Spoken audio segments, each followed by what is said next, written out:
प्रभु का धन्यवाद करेंगे कि हमें एक और बार वचन का मनन करने का मौका दिया है, मिला है। यशायाह का पुस्तक उसका 12वां अध्याय से आपका हमारा भाई प्रमोद ने पढ़ा है।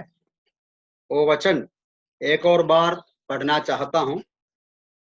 यशायाह का पुस्तक उसका 12वां अध्याय उसका पहला पद, वहां ऐसा लिखा है, उस दिन तू कहेगा, हे यहोवा, मैं तेरा धन्यवाद करता हूँ, क्योंकि यद्यपि तू मुझ पर क्रोधित हुआ था, तेरा क्रोध शांत हो गया और तूने मुझे शांति दी है। यू हैव कंफर्टेड मी। यशायाह 40 अध्याय का पहला पद भी पढ़ेंगे। यशायाह चैप्टर 40 उसका पहला पद भी देखिएगा। पहला और दूसरा पद पढ़ेंगे। ऐसा लिखा है, तुम्हारा परमेश्वर कहता है, मेरी प्रजा को शांति दो, शांति। यरूशलेम से शांति की बात कहो और उससे पुकार कर कहो कि तेरे युद्ध के दिन बीत गए, तेरे अधर्म दूर किया गया। यहोवा के हाथ से तू अपने सब पापों का दोना दंड पा चुका है। इंग्लिश भाषा में शांति शब्द के जगह में कंफर्ट है।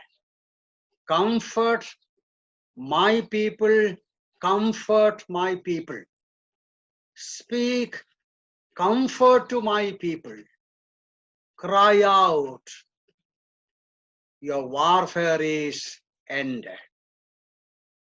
परमेश्वर की ओर से अपने लोगों के प्रति कंफर्ट की बातें यहां सुनते हैं। यहूदी लोग बिंदुवाई में हैं, जूडा इन कैप्टिविटी।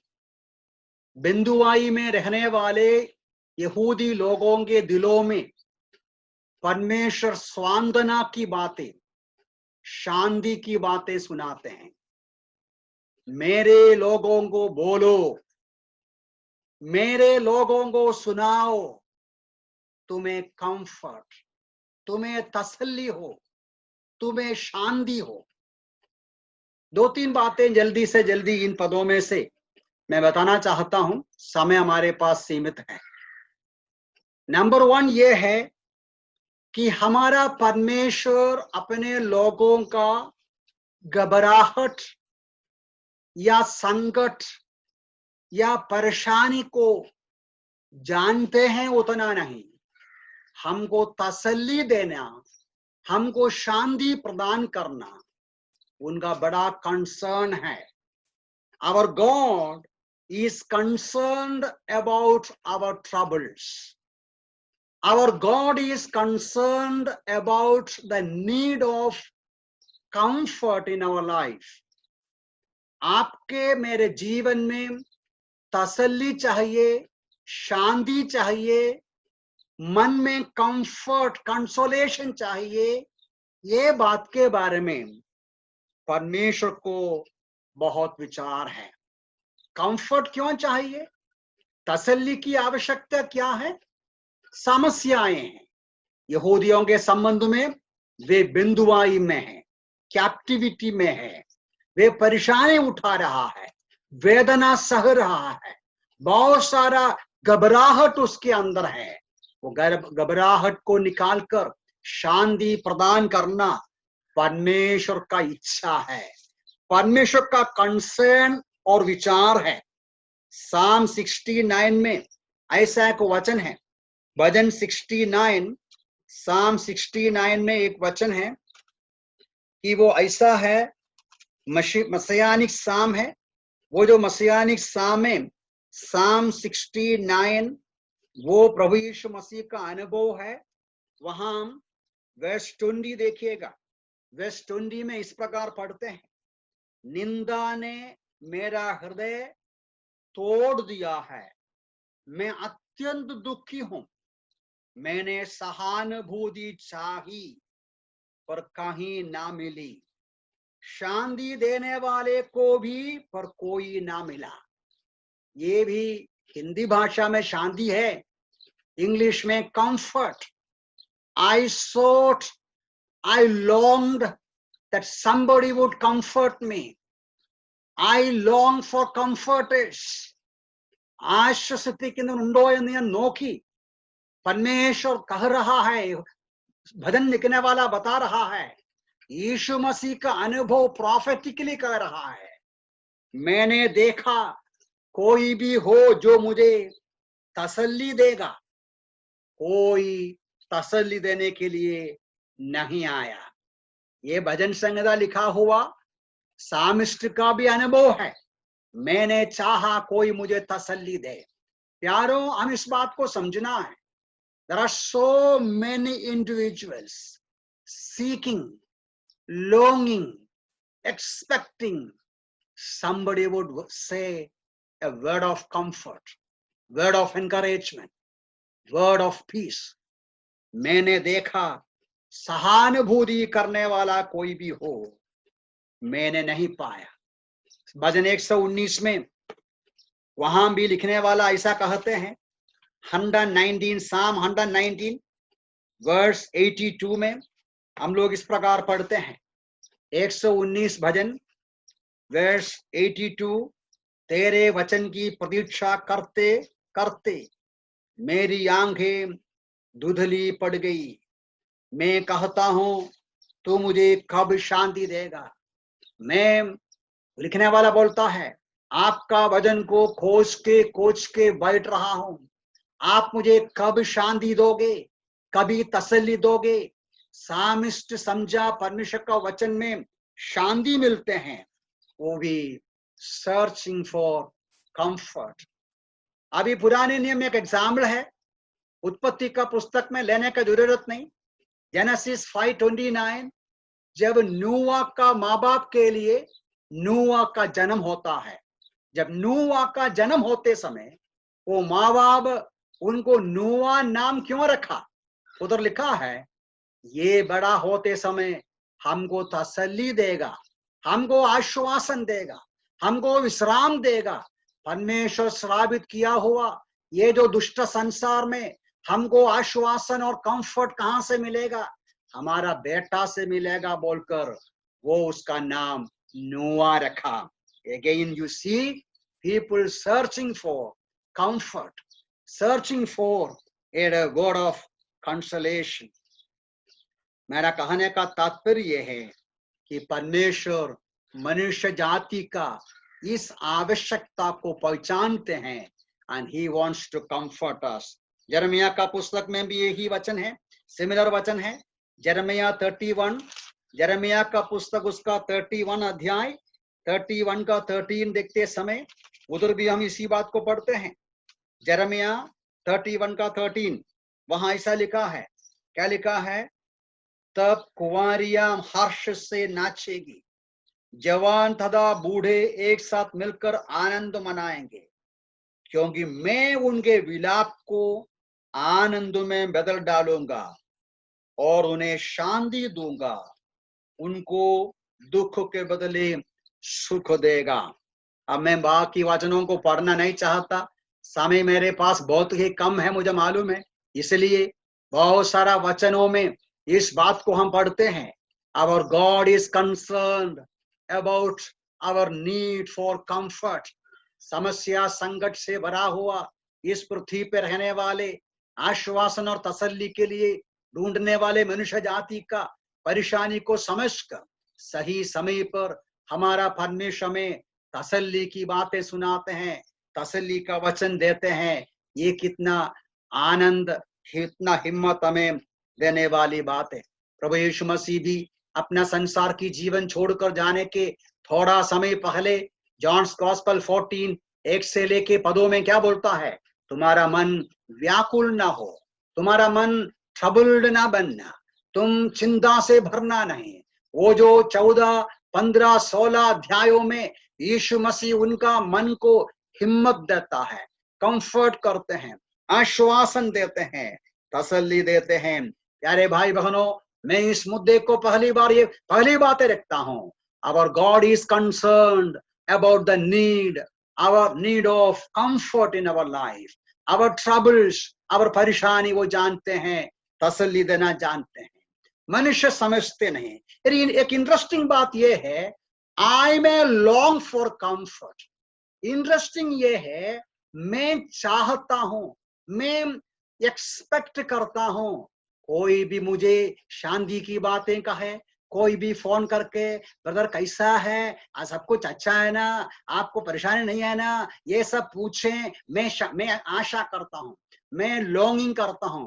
भूल जाते हैं मेरे समान का इच्छा और भी भाई बहनों को है। That's very interesting.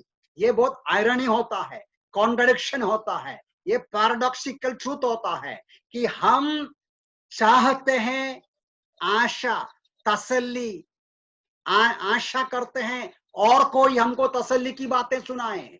हम भूल जाते हैं हमारी ओर से भी तसल्ली की बातें सुनने के लिए कई बैठे हैं। ये मनुष्य की परिस्थिति है। हमारी परेशानी कोई समझते नहीं, परमेश्वर समझता है।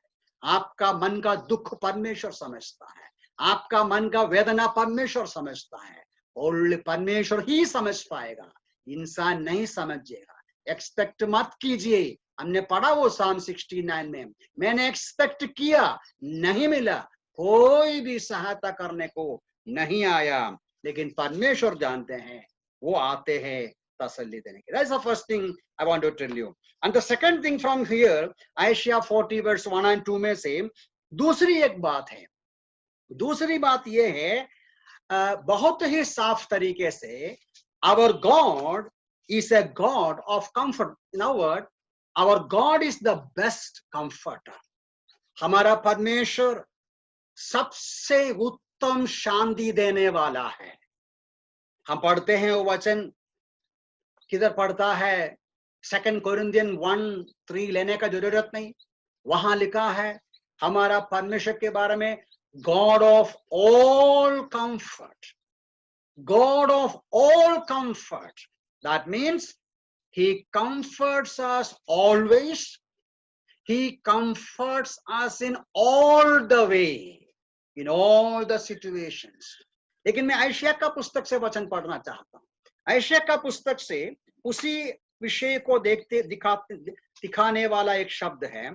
आयशिया 51 देखिए, आयशिया 51 उसका वर्स 12, आयशिया 51 का 12 देखिएगा। तेरा शांतिदाता हाँ मैं ही हूं। I am your comforter.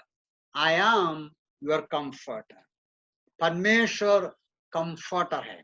और एक वचन पढ़िएगा, मैं तेरा शांतिदाता हूं, मैं तुझे तसल्ली देने वाला हूं। कैसा तसल्ली देगा? It's very interesting. आप देखिए आयशिया 66 देखिए, आयशिया 66 13वां पद को देखिए, उधर क्या लिखा है, जैसे कोई अपना मां से शांति पाता है, वैसे ही तुम्हें मुझसे शांति मिलेगी। परमेश्वर कैसा शांति करते हैं? As a mother comforts her child, as a mother comforts her child, I will comfort you. परमेश्वर हमें तसल्ली देने का तरीका तुलन किया है। एक माँ अपने बच्चे को तसल्ली देते हैं। एक माँ अपने बच्चे को कैसा तसल्ली देते हैं? आपको पता है, आप माँ है तो आपको पता हो। आपका बचपन को याद कीजिए, आपको चोट पहुंचा, आपको कुछ मुसीबत पहुंचा, मम्मी आपको अपना गोद में लिया, अपना गोद में लेकर आपको क्या बोलता है उसको, आपके सिर पे हाथ रखा और आपका हाथ में हाथ रखा, बेटे बेटी फिक्र मत करो, कुछ नहीं हुआ बोलकर हमको तसल्ली देते हैं। एक मम्मी अपने बच्चों को तसल्ली देने का तरीका बहुत ही विशेष है। एक पिता से बढ़कर, एक भाई बहन से बढ़कर, किसी भी इंसान से बढ़कर एक माँ अपने बच्चों को तसल्ली देते हैं। कंपैशन के साथ, टेंडर हार्ट के साथ, बहुत ही अफेक्शन के साथ परमेश्वर बोलता है, मैं तुमको शांति दूंगा, कंफर्ट करूंगा जैसा एक माँ कंफर्ट करते हैं। प्यारों, ये क्या सौभाग्य है। Our God is the best comforter, more than a man, more than a friend, more than your husband, more than your sister, more than anybody else. Our God comforts us just as a mother would comfort the child who is in trouble. ये परमेश्वर बताते हैं, मैं तसल्ली देने वाला परमेश्वर। हमारा परमेश्वर का टाइटल ही है, जैसा मैंने बताया 2 Corinthians chapter 1:3, God of all comfort, who comforts us always in all the situations. परमेश्वर शांति देने वाला है। अभी जब नया नियम में आते समय आपको पता है, जब यीशु मसीह बताते हैं जॉन्स गॉस्पेल 14 में, मैं तुमको अनाथ नहीं छोड़ेगा, मैं तुम्हारे लिए अनदर कंफर्टर को भेजूंगा। जॉन 14:16-26, मतलब जॉन 14 का 16वां पद में 26वां पद में पवित्र आत्मा का आगमन के बारे में कहते समय पवित्र आत्मा को दिया हुआ टाइटल क्या है, नाम क्या है? कंफर्टर, आश्वासन करने वाला, तसल्ली देने वाला, शांति देने वाला। पवित्र आत्मा का एक नाम है शांति देने वाला। वहां का शब्द आप जानते हैं शायद, पैराक्लेटोस, ग्रीक भाषा में। पैराक्लेटोस मतलब एक व्यक्ति जो हमारे समीप आकर हमको काउंसिल करते हैं, हमको तसल्ली देते हैं, हमको हिम्मत देते हैं, हमारे साथ हमारी समस्या में हमें मदद करते हैं। वही शब्द आपको मालूम होगा 1 John chapter 2 verse 1 में, जहां यूहन्ना बोलते हैं, बच्चों पाप नहीं करना, पाप करेगा तो हमारे लिए पिता परमेश्वर के दाहिने हाथ पर एक वकील है, एक एडवोकेट है। वहां भी वकील के लिए इस्तेमाल किया हुआ शब्द पैराक्लेटोस है। मन में रखिएगा, बराबर देखिएगा। God is a comforter.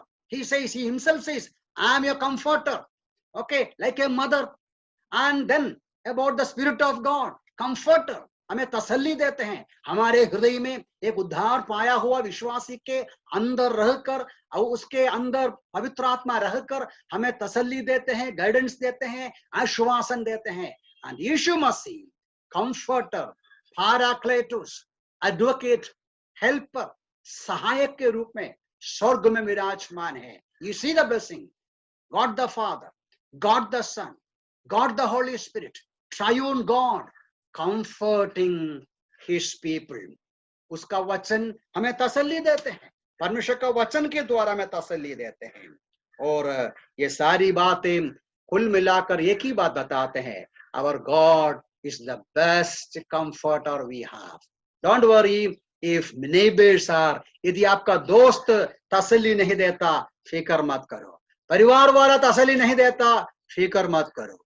या और कोई भी, do not expect any encouraging word, any comforting word from any man. Our God is the best comforter for us as a mother. अय्यूब का पुस्तक में एक इंटरेस्टिंग स्टोरी है, आपको मालूम है। अय्यूब बहुत बड़ी परेशानी में था, आपको मालूम है। वो अय्यूब जब बहुत बड़ी परेशानी में था, तो ये जो मिस्टर, उसका नाम क्या है, अय्यूब का कुछ दोस्त लोग क्या किया, क्या बोला, जब आपको समय है तो पढ़कर देखिए। जॉब चैप्टर 2 verse 11 में लिखा है कि ये जो फ्रेंड्स ऑफ जॉब बोला, चलो अपन जाकर अय्यूब को मिलेंगे, अय्यूब को कंफर्ट करें। अय्यूब को क्या करें? कंफर्ट करें। जब अय्यूब के पास वो आया, एक हफ्ता उनका दोस्त का परेशानी को देखकर चुपचाप बैठा एक हफ्ता, क्योंकि इतना परेशानी अय्यूब को था। अय्यूब का परेशानी देखकर ये जो दोस्त लोग बहुत दुखी हो गया। ये अच्छी बात है, बुरी बात नहीं है। एक हफ्ता चुपचाप उसके साथ बैठा, वो भी बड़ी बात है। लेकिन जब बाद में एक हफ्ते के बाद वो लोग मुंह खोलना शुरू किया, जब मुंह खोलना शुरू किया तो अय्यूब क्या बोलते हैं, ये इंटरेस्टिंग बात है, आप पढ़ना अच्छा है। अय्यूब क्या बोलता है, ये जो अपने दोस्त लोग अय्यूब को तसल्ली देने के लिए कई बातें कहा, बात करने से तसल्ली तो होता कभी कभी, लेकिन अय्यूब क्या बोलता है? अय्यूब बोलता है 21, जॉब 21 का 34 देखो। जॉब 21:34 में लिखा है, तुम मुझे व्यर्थ शांति क्यों देते हो? मतलब why do you comfort me with vain empty words? empty words. यहां व्यर्थ शांति लिखा है, लेकिन अय्यूब का कहने का मतलब है तुम्हारे बातचीत में तुम बहुत लंबी लंबी बातें करते हैं, ये वेस्ट ऑफ मतलब एम्प्टी वर्ड्स है, उसमें कुछ मतलब का नहीं है। और बाद में उसके पहले देखो 13, देखो 13 13वां अध्याय, 13वां अध्याय में बोलता है, 13वां अध्याय का 3 and 4 4 and 5 Ayyub chapter chapter 13 4 and 5 वहां अय्यूब कहते हैं तुम लोग तो झूठी बातों के गिड़ने वाले हो, तुम सबके सब निकम्मे वैद्य हो। निकम्मे वैद्य इंग्लिश में क्या लिखा है मैं जल्दी भूल गया, ओके एनीवे निकम्मे वैद्य हो, unprofitable physician something like that. Then उसके बाद क्या बोला, निकम्मे वैद्य क्या लिखा इंग्लिश में, you got it? Physician of no value. Very good, thank you. Physician of no value है, फिजिशियन ऑफ नो वैल्यू। तुम मेरा चंगा करने को आया, मेरा इलाज करने को आया, मुझे तसल्ली देने को आया, मुझे कंफर्ट देने को आया, तुम्हारा मुंह से जो शब्द निकलते हैं वेस्ट है, एम्प्टी वर्ड्स है, इट हैज नो वैल्यू। उसके बाद क्या बोला, भला होता तुम थोड़ा चुप रहो, भला होता तुम थोड़ा चुप रहो, यही तुम्हारी बुद्धिमानी होता। देखो ये समझने की बात है, many a times our words लोगों को तसल्ली के बदले परेशानी बढ़ाता होगा, ये इंसान का तसल्ली देने का तरीका है। लेकिन एक और वचन में पढ़ता अय्यूब का वचन से, फाइनली अय्यूब के बारे में, ये अय्यूब उनको बता रहा है अगेन। आप इंग्लिश में भी देखो वो वचन 16 वर्स 16 का 2 देखो, मैं तो ऐसी बहुत सी बातें सुन चुका हूं। अय्यूब बोलता है तुम सबके सब निकम्मे सांत्वना देने वाला है, मिजरेबल कंफर्टर्स, मिजरेबल कंफर्टर्स। देखिए मेरा कहने का तात्पर्य है हमारा परमेश्वर हमारा कंफर्ट देने में सबसे उत्तम है, हमारा सही परिस्थिति को समझकर हमें तसल्ली देते हैं। टाइम समझने के लिए कोई मार्ग नहीं, ओके ओके जहां मुझे जल्दी बंद करना है। नंबर 2, 2 बातें मैंने बताया आपको। 2 बातें ये है, God is concerned about our need for comfort, and number 2, our God is the best comforter, our God is the best comforter as a mother more than anybody else. जल्दी में 2 बात और जो आपके सामने रखूंगा, मैं आशा करता हूं 5 मिनट के अंदर में आप 5 मिनट और मुझे दीजिए, 5 मिनट और समय मुझे पहले देख नहीं पाया मैं। नंबर 3 and 4 जल्दी बोलूंगा, फिक्र मत कीजिए। नंबर 3 ये है, ये आप गहराई से बाद में विचार कीजिए। यशायाह 40 को देखते समय ये विचार करना है, ध्यान से देखिए वो वचन, यरूशलेम से शांति या कंफर्ट की बात कहो, उससे पुकार कर कहो कि तेरे युद्ध के दिन बीत गए, तेरे युद्ध के दिन बीत गए, तेरा अधर्म दूर किया गया, यहोवा के हाथ से तू अपने सब पापों का दुना दंड पा चुका है। देखिएगा यहां क्या लिखा है, यहां लिखा है यू हैव रिसीव्ड, देखो 2-3 एक्सप्रेशंस है, यह ऐसा है कि तेरा अधर्म, योर इनिक्विटी, योर वारफेयर, तेरा युद्ध, ये उन शब्दों को नोट करो, तेरे युद्ध, तेरा वारफेयर, योर इनिक्विटी, तेरा पाप, दंड, इन सबों को ध्यान दे दो। वहां से तीसरी बात मिलते हैं, God comforts us on the basis of his justice, his richness. God comforts us on the basis of his justice or his righteousness. देखिए, मनुष्य कभी कभी दूसरों को तसल्ली देने के लिए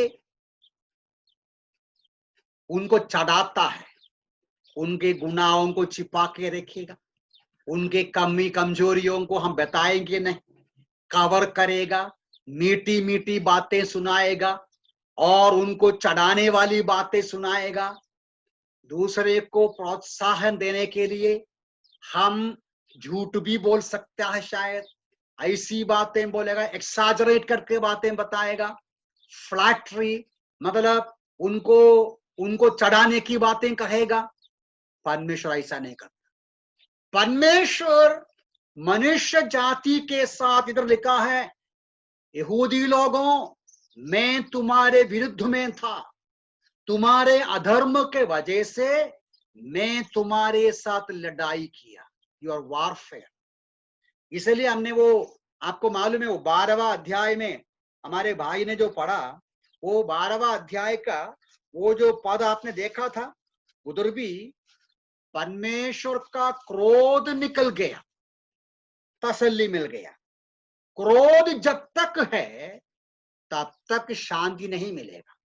मैं यहां से ये तीसरा मुद्दा के ऊपर 3 बातें मुझे बताना है। नो प्रॉब्लम, मैं जल्दी बंद करूंगा।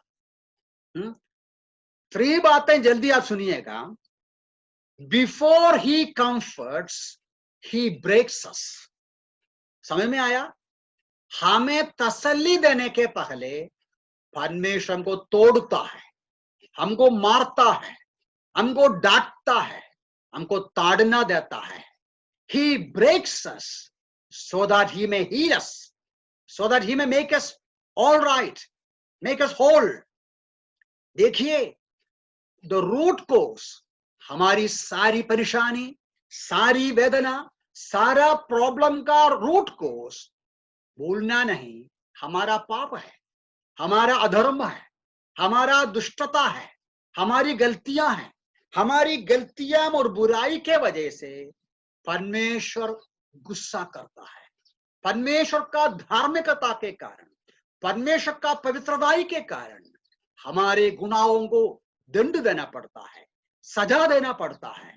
इसलिए यहूदियों को बोलता है, मैंने तुमको सजा दिया, मैंने तुमको दंड दिया, वो दंड अभी समाप्त हो गया, ऐसा बोलता है। अब दूसरी बात हमें समझना है, वही बात के ऊपर ऑन द थर्ड पॉइंट। मैंने बोला 3 बातें हैं। पहली बात, God breaks us before he comforts us, he breaks us. He breaks us to heal us or to make us all right. And the second thing ये है, even as he chastens us, even as he will allow us to go through the wrath of God, he will allow us to face the consequences of our sins, the divine wrath, the divine punishment, chastening hands of God. He controls it. वो नियंत्रण में रखता है। कैसा मालूम है? ये पदों में पढ़ा, तुम लोगों को मैं 2 गुना दंड दिया। परमेश्वर 2 गुना दंड देता है। दंड हमेशा ज्यादा है। आपको मालूम है, 100 रुपया भरना है तो गलती करने के बाद 400 भरना पड़ेगा। 100 रुपया भरने का जगह में आप गलती करेगा तो 1000 भरना पड़ेगा। पेनाल्टी ज्यादा होता है। परमेश्वर 2 गुना दंड देता है। इंटरेस्टिंग बात है, जब गहराई से पढ़ेंगे, परमेश्वर आशीष देते समय भी 2 गुना देता है। अय्यूब को 2 गुना आशीष दिया, और बहुत सारा वचन है, मैं वो वचन पढ़ने के लिए समय मेरे पास नहीं है। 2 गुना पाया। मेरा पॉइंट ये था, जैसा परमेश्वर अपना गुस्सा में हमको ताड़ना देता है तो भी नियंत्रण में रखता है, परमेश्वर का कंट्रोल में रखता है। हम जो सहने के बाहर नहीं देगा, हमें नाश करने के लिए कुछ नहीं करता। एंड द थर्ड थिंग ये है, परमेश्वर क्या बोला? तुम्हारा लड़ाई, तुम्हारा युद्ध बीत गया, योर वारफेयर इज एंडेड। यारों, परमेश्वर अपना धार्मिकता के आधार पर हमें तसल्ली देता है। He does not comfort us simply. कोई बात नहीं बोलता, जब बात है तो बात है बोलता है, गंदगी है तो गंदगी है बोलता है, बुराई है तो बुराई है बोलता है। मेरे प्यारे भाई बहन, पाप को रखते हुए, गलती को रखते हुए परमेश्वर तसल्ली नहीं दे सकता। जब तक हमारे पापों को कबूल नहीं करेगा, जब तक हम सही रास्ता में नहीं आएगा, मन नहीं फिराएगा, रिपन नहीं करेगा, प्रभु के सामने नम्रता के साथ वो जो सूली के पास आएगा नहीं। आज मनुष्य जाति को परमेश्वर पाप की क्षमा देने का मार्ग आपको मालूम है, यीशु मसीह का सूली है।